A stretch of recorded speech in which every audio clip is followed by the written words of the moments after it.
Anche Padova deve fare i conti con il calo demografico registrato in tutto il paese. Sono ben 21 i posti su 900 disponibili rimasti vuoti nelle scuole dell'infanzia comunali, una tendenza simile a quella degli asili nido gestiti sempre da Palazzo Moroni. Anche qui su 880 posti ne sono rimasti liberi ancora 8.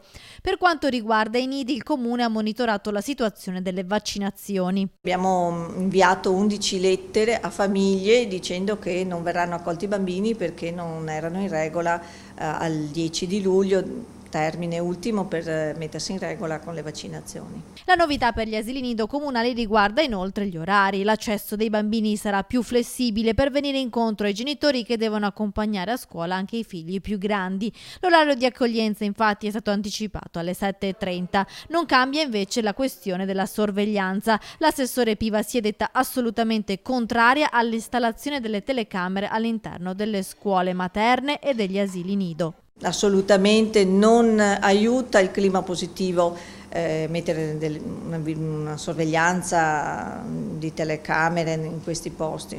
Vorrebbe dire che noi portiamo dei bambini in un ambiente del quale non ci fidiamo.